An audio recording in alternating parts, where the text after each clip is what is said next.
Hello everyone, me Sanjit Devkota निपुण channel स्वास्थ्य tips. आज मैले यहाँहरूलाई औषधिको रियाक्सन, कुनै पनि औषधि यहाँहरूले खाइरहनु भएको छ र त्यो औषधिसँग अर्को औषधि मिल्न हुन्छ कि न, कतिपय औषधिहरू यहाँहरूले पनि जान्नुपर्छ। खास यो मेडिकल क्षेत्रमा कार्यरतहरूको लागि धेरै उपयोगी हुनसक्छ, तर पनि कतिपय व्यक्तिहरूले अरूले पनि, म सिम्पल भाषामा भन्छु, साधारण भाषामा, त्यसले गर्दाखेरि यहाँहरूलाई नि उपयोगी हुनसक्छ कि यहाँहरूले कस्ता मेडिसिनहरू साथमा नखाने। यो विशेष त पहिलो नम्बरमा मैले राखेको छु वारफारिन र फेनिबार्बिटोन। यो वारफारिन भनेको फ्यारिन जस्ता औषधिहरू जसले खाइरहनु भएको छ, फ्यारिन भन्ने छ, तपाईँको वार्को भन्ने छ, वार्क भन्ने छ, यस्ता औषधिहरू 30को 60को आउँछ।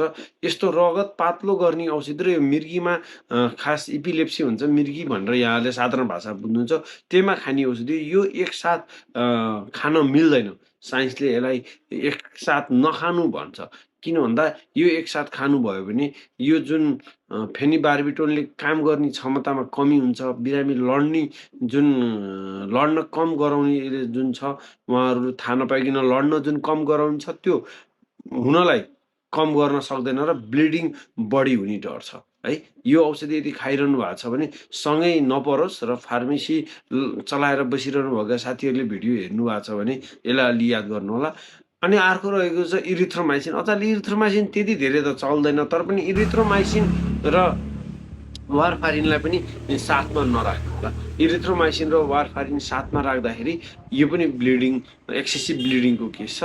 फेरि रह्यो अब अघि भनेको दुईटा कम्बिनेसन मेडिकलमा भएका साथीहरूले पनि याद गर्ने पर्ने कुरो छ भने हजुरको अर्को रहेको छ वारफारिन र पेन किलर है। यो चाहिँ मोस्टली अब यहाँहरूको मुटुको प्रब्लम छ र डरले रगत पातलो गराउने औषधिहरू खाइरहनु भएको छ। यहाँ चाहिँ याद गर्नुहोस्, फारिन भन्ने औषधि खानुपर्छ। अनि भने वारको हुनसक्ला, फ्यारिन हुनसक्ला होइन, यस्ता औषधिहरू वार्फ होला। अनि यस्ता औषधिहरू यहाँहरूले खाइरहनु भएको छ भने यहाँहरूले मेडिकलमा गएर नदुख्ने दबाई, बुर्फेन लगायतका कुनै पनि प्यारासिटामोल, नदुख्ने दबाईहरू यहाँहरूले पेनकिलरहरू नखानु होला। पेनकिलरहरू कुनै पनि मुटुको डक्टरको सल्लाह बिना पेनकिलरहरू नखानु होला। यदि यहाँहरूले पेनकिलरहरू खानुभयो भने धेरै मात्रामा यहाँहरूको कहिलेकाहीँ यत्तिकै पनि इन्टरनल ब्लिडिङ हुनसक्छ, एउटा कुरा। अर्को कुरो काट्यो भने है, घाउहरू भयो भने त्यसले गर्दाखेरि यहाँहरूको धेरै ब्लिडिङ हुन सक्ने चान्स हुन्छ। त्यसले गर्दाखेरि विशेष यसलाई एकदम ध्यान दिनु होला है। जसले मेरो भिडियो हेरिरहनु छ, वारफारिन खाने व्यक्तिहरू जसले पिटिआइएनआर भन्ने रगतहरू बेला बेलामा जाँचिरहनु भएको छ, महिनाको एकचोटि जाँचिरहनु भएको छ, उहाँहरूले पेन किलर नखानु होला। हरेक ठाउँमा दबाई किन्दाखेरि मैले यो दबाई खान्छु, पेन किलर खानुहुन्न भनेर भन्नु होला। यो एकदम ध्यान दिनुपर्ने छ। अर्को रहेको छ सिप्रोफ्लोक्सासिलिन र ओलिन्जापिन। ओलिन्जापिन भन्ने ओलिजा, ओज लगायतका औषधिहरू आउँछ। यो साइकेट्रिक औषधि भनौँ न, मानसिक सम्बन्धीको औषधिहरू पर्छ र यससँग एन्टिबायोटिक सिप्रोफ्लोक्सासिलिन याद गर्नु होला। सिप्रोफ्लोक्सासिलिन, सिफ्रान लगायतका विभिन्न नाममा यो आउँछ। यदि ओलिन्जिपाइन भन्ने औषधि खानुभएको छ, ओज होइन, यस्तो खालको औषधिहरू, ओलिजा होला होइन, विभिन्न खालका औषधिहरू खाइरहनु भएको छ भने मैले यो औषधि खाछु है, मान्छेको यो औषधिहरू खाछु भनेर भन्नु होला। यो दुइटै औषधि एकैचोटि खान मिल्दैन। यसले खानुभयो भने धेरै टक्सिसिटी बनाउने, यसले विभिन्न खालका साइड इफेक्टहरू ल्याउने गर्छ। त्यसले गर्दाखेरि यो दुईटा कम्बिनेसन पनि एकैचोटि नखानु। नाइट्रोग्लिसरिन र आइसोसर्बिट औषधि हो। आइसोसर्बिट यो दुईटा औषधिहरू यो 5 mg 10 mgमा आउने गर्छ। यो यस्ता मुटुका रोगीहरूले खाइरहनु भएको छ भने यो टाडालाफिलसँग नखानु होला। यसले अथवा सिजनाफिलसँग नखानु होला। यसले यहाँहरूको प्रेसरलाई एकदम सट्टै घटाएर यहाँहरूलाई तुरुन्तै मुटुमा समस्या, मुटुको धड्कनहरू कम हुने र सिरियस कन्डिसन गराउन सक्छ। त्यसले गर्दाखेरि मुटुका रोगीहरूले जहिले नि नाइट्रिक अक्साइडहरू खानुभएको छ भने पनि उहाँहरूले यस्ता औषधिहरू, जेनेग्रा लगायतका औषधिहरू खाँदाखेरि एकदम ध्यान पुर्याउनु होला। अर्को रहेछ क्यालेप्टिन भन्ने औषधि आउँछ, एउटा आउँछ भेरापामिन, जसलाई चाहिँ क्यालेप्टिन भनेर भनिन्छ। 80-120 को आउँछ।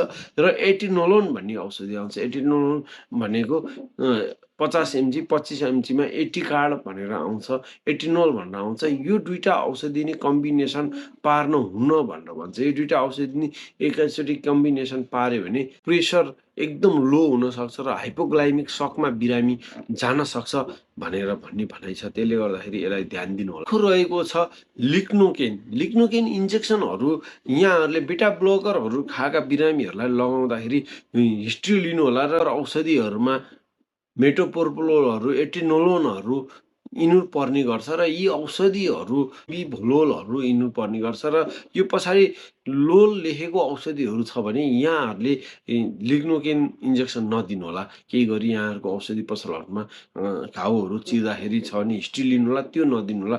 त्यो दिनुभयो भने मुटुको धड्कनहरू बिरामीको घट्न सक्छ र प्रेसर लो भएर एकदम बिरामी सिरियस कन्डिसनमा जान सक्छ। त्यसले गर्दाखेरि यो याद गर्नु होला।